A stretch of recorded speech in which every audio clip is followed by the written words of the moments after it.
Ini hadis sangat penting, sangat luas artinya, sangat padat isinya, sehingga ini di dalam sebuah keterangan seorang ahli hadis yaitu Imam Dawud, itu kan rawahu Abu Dawud.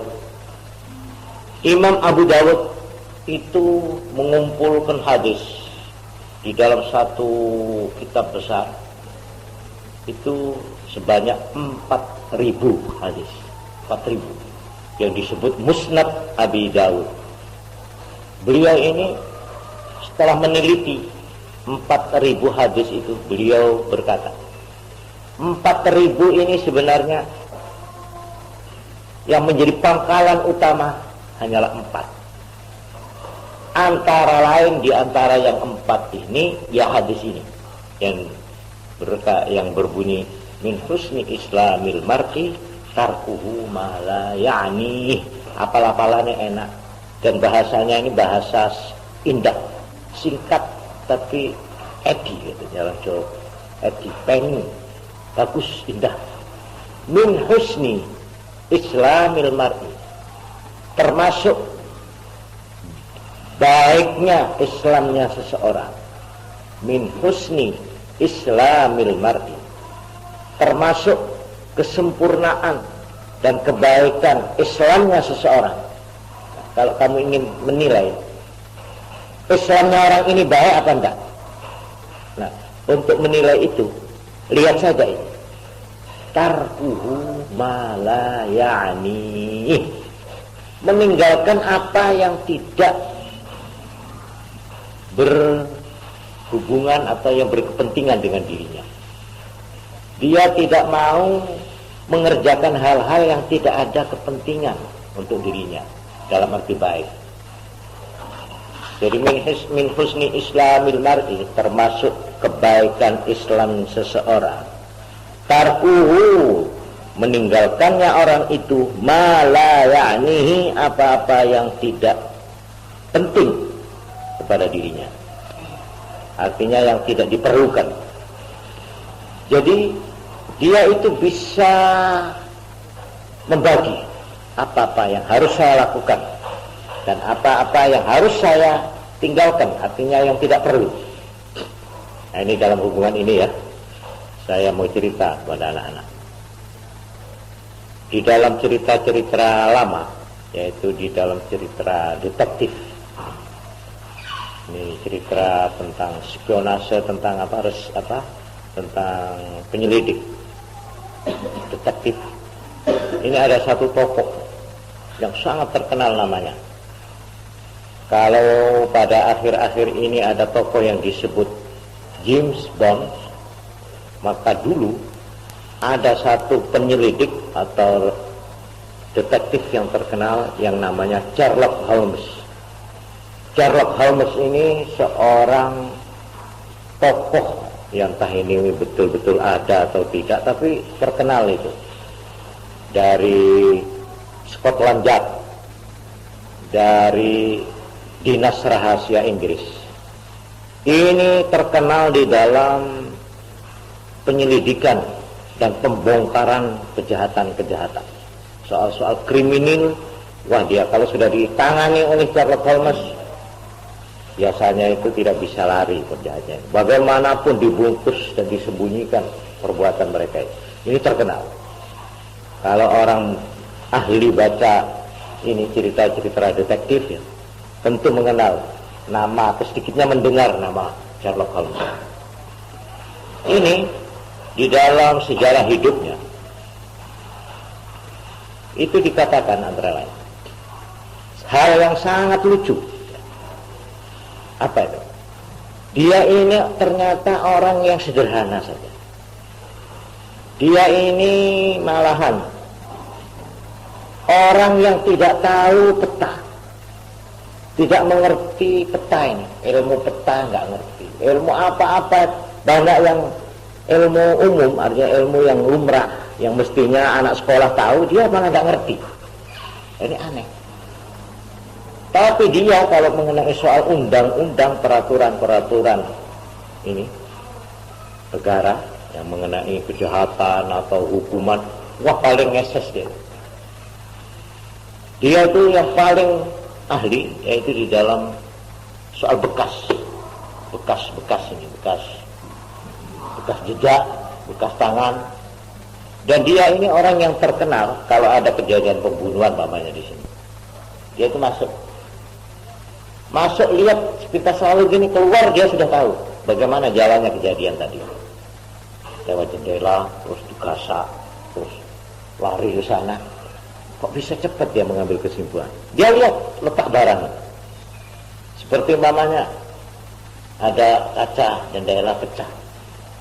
Itu pecahannya di mana? Kalau pecahannya itu di dalam berarti ada dari luar. Tapi kalau pecahnya itu di luar, tentunya mukulnya dari dalam. Semacam begini teliti. Nah ini di situ terserak. Apalagi kalau ada orang terbunuh di situ, dia diam saja begini. Lihat kan, oh ini tadi digasak begini, terus dia melawan. Buktinya kalau melawan itu meja miring, namanya ya. Caranya begitu, tidak usah. Hasil kalau Sherlock Holmes ini ditaruh di pondok, terbongkar semua peristiwa-peristiwa di sini. Ya, nah, ini saya sebenarnya mengharap ada Sherlock Holmes di sini, yang teliti. Ini tadi, jadi mestinya begini, kalau ada kejadian pencurian, itu nggak lekas, jangan masuk. Sebab bekasnya ini penting, masuk. Ini koper letaknya begini. Ini baju begini, padahal uang itu ditaruh di sini. Ini bagaimana caranya ini? Kemungkinannya itu cepat sekali. Oh ini tadi begini. Ini anaknya kesusu. Buktinya ini, coba lihat ini. Oh. Jadi ini pengawasan, pengamatan begini ini diperlukan. Ini Sherlock Holmes terkenal, paling terkenal. Sampai bekas yang kecil-kecil itu diperhatikan. Nah inilah guru dari detektif seluruh dunia sekarang ini. Cara-cara yang dia lakukan, memperhatikan letak-letak apa sampai sidik jari ada bekas ini, tanda-tanda jari. Ini waktu ditanya, ya sampean itu kepandaiannya kok luar biasa, itu bagaimana? Apa jawabnya dia? Ini yang menarik saya. Saya tidak mau memperhatikan soal lain. Soal ada gunung meletus, ada perubahan presiden, ada kejadian ini, semua saya tidak perhatikan. Ada soal ilmu-ilmu apapun saya tidak mau baca, kecuali apa yang ada hubungannya dengan pekerjaan saya. Ini yang menarik perhatian saya. Jadi saya hanya mempelajari secara tekun hal-hal yang langsung ada hubungannya dengan pekerjaan saya atau dengan bakat saya. Yang lain itu nyelak itu. Artinya menambah beban, toh tidak ada hubungannya dengan pekerjaan saya. Nah, ini sebaliknya dari orang ahli pidato.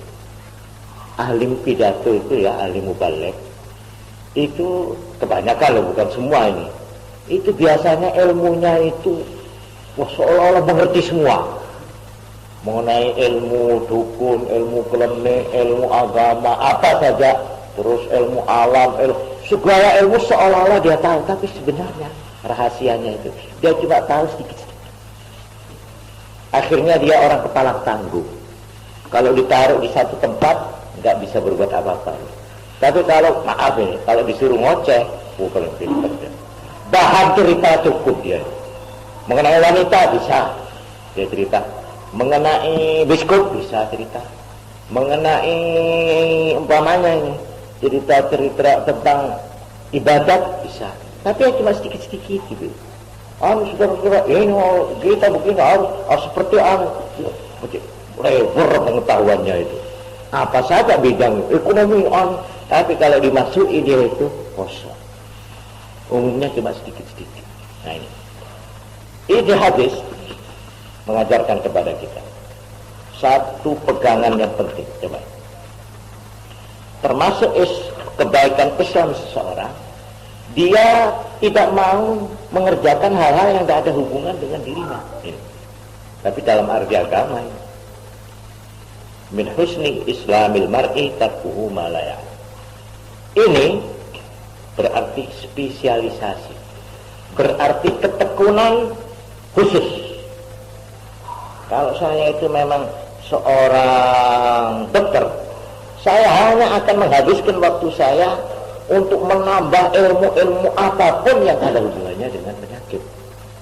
Saya tidak akan membicarakan undang-undang, peraturan-peraturan sebagai orang politik, enggak mau. Waktu saya habis untuk itu, hasilnya tidak ada hubungannya dengan pekerjaan saya. Karena itu ya umumnya dokter itu bodoh mengenai politik. Karena dia habiskan perhatiannya itu hanya memperdalam ilmu yang ada hubungannya dengan penyakit. Tok. Seorang pertanian juga begitu.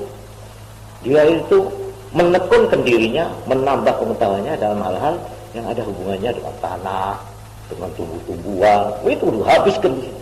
Dan dia betul-betul disebut akhirnya expert. Artinya ahli dalam bidang itu. Nah, biasanya orang itu kalau ahli di bidang itu, biasanya di bidang lain dia tidak ahli. Nah, ini sekarang kamu tinggal pilih. Saya ini sok tahu, ada sok tahu. Semua tahu. Ada orang bicara soal padi, dia bisa. Soal perkutut, manuk, wah dia bisa. Soal aduan sapi, dia bisa ngomong nyambung. Walhasil cakap dah. Tapi dia itu tidak punya kerja tertentu, tidak punya keahlian. Apa kerjanya kamu? Tukang cukur? Bukan. Nah, pola anak tokang? Bukan. Barangkali pegawai? Bukan. Walhasil semua pekerjaan tidak bisa dia. Karena dia itu cuma ya itu, ingat apa tawon itu ngeber gini, ketek semua, akhirnya jadi ini akhirnya menjadi makelar.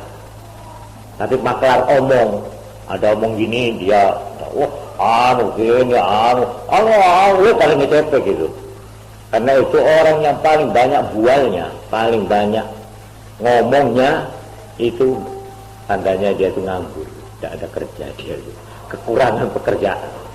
Memang betul, orang yang banyak ngerasani ngomong kok ngalor itu, ada saja bahannya itu. Heran saya.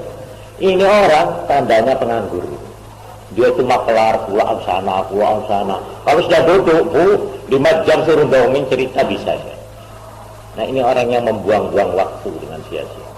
Tapi ini diajarkan. Kita itu harus, ya begitu perlu, cuma jangan kita itu meninggalkan hal-hal yang betul-betul justru diperlukan oleh kita. Karena itu di sini hadis ini berarti begini, termasuk Islamnya, termasuk kebaikan Islam seseorang, yaitu satu, orang yang pertama kali berusaha untuk memelihara tubuhnya, tubuh jasmaninya. Ini pertama. Sebab tubuh ini harus dipertahankan, harus dipelihara. Jangan sampai berpenyakit, jangan sampai kekurangan makan, jangan sampai kekurangan vitamin. Ini pertama. Sebab tanpa tubuh yang sehat, orang ini tidak bisa banyak berbuat. Jadi pertama, menjaga tubuhnya. Nomor 2, otaknya. Sesudah dia itu tubuhnya dipelihara, dia bekerja, cari uang, namanya. Pertama kali yang difikirkan jasmaninya ini supaya sehat, supaya cukup makanannya, supaya berpakaian pantas. Ini satu. Yang perlu, supaya dia punya pakaian, itu termasuk perkara yang penting. Nomor 2, otaknya. Otaknya ini diisi, ya, dengan mencari ilmu dan sebagainya. Lalu yang ketiga, nah ini hadis yang tadi, al-qayyisu man bana nafsahu lima ba'dal maut. Dia melakukan ibadah, dia mendidik, mengisi rohaninya. Jadi jasmaninya dulu, lalu akalnya, ya, lalu rohaninya. Dia isi dengan tuntunan-tuntunan yang kekal, yang akan dibawa mati nanti. Jadi dia itu dengan perkataan lain, ya, cari sangu. Kalau dia kecil sampai besar, sangu hidup sampai besar. Ini satu. Tapi juga seterusnya dia mencari sangu untuk hidup sesudahnya nanti, sesudahnya di dunia ini. Ini 5 ba'dal maut. Orang yang mempunyai begitu itu katanya Nabi, wal qayyis, itu orang cerdik. Kayis. Kayis itu orang yang cerdik. Al-kayis. Nah, itu maksud dari hadis ini. Min husni islamil mar'i tarkuhu ma la ya'ni. Dia bisa, makanya sekarang loh, ini saya sebentar lagi saya tak, biar sedikit saya mengulangi pelajaran. Biar dijak melencer ke teman, nggak mau dia tahu. Ini muhasabah, bana nafsu, memperhitungkan dirinya. Nggak, maaf saja, sampai berangkat dulu, saya belum melihat pelajaran. Nah, ini orang yang bisa membagi-bagi waktu, mana yang perlu, mana yang tidak, mana yang pokok, mana yang hiburan, itu tahu. Nggak dilobroh itu, menong sampai begini. Apa ini sebenarnya, apa yang sampai 2 jam nggak terasa, terbuang-buang percuma umurnya, waktunya. Tapi kalau anak pelajar yang kayis, dia bisa tuh. Saya harus olahraga mamanya, tapi jangan cuma olahraga duluan sampai nerajang waktu ini, ngaji nggak tahu sudah, melekat bal-balan lupain. Nah, ini namanya belum bisa ini mengikat dirinya dengan ini. Kalau sudah seperlunya, nah karena itu di kantor-kantor kan ada tulisan bicara seperlunya. Nah, ini hadis ini min husni islamil mar'i tarkuhu ma la ya'ni. Juga bertanda ngelencer nang omahe kancane. Kalau anaknya sedang tekun belajar, Assalamualaikum, waalaikumsalam, arek ese. Anak apa bisa ngomong ya? Wah, ketemu tuh ya. Wah. Coba. Kan kasihan sama temanmu. Dia sedang belajar, kamu mertamu. Tidak diterima ya apa? Lah ini anak yang mertamu dengan tidak memperhitungkan kepentingan yang temannya itu, ini termasuk orang yang tidak begini. Tapi kalau kita sudah punya pegangan ini, kita bisa memikirkan saat-saat mana saya harus menghibur diri, saat-saat mana saya harus tekun, saat-saat mana saya harus ini, dia bisa bagi waktu. Nah, ini karena itu saya anjurkan, tulislah ini dengan huruf yang besar-besar di dalam dadamu. Min husni islamil mar'i, dengan niat mengikuti tuntunan Nabi, termasuk kebaikan Islam seseorang, tarkuhu ma la ya'nihi, meninggalkannya dia terhadap barang yang tidak langsung menjadi kepentingan dirinya. Bukan kepentingan dalam arti elek ya, kepentingan dalam arti yang baik. Nah, ini haditsun hasanun rawahu Tirmidzi wa ghairuh, wallahu a'lam bishawab. Al-Fatihah. Alhamdulillah. Allahumma shalli ala Muhammad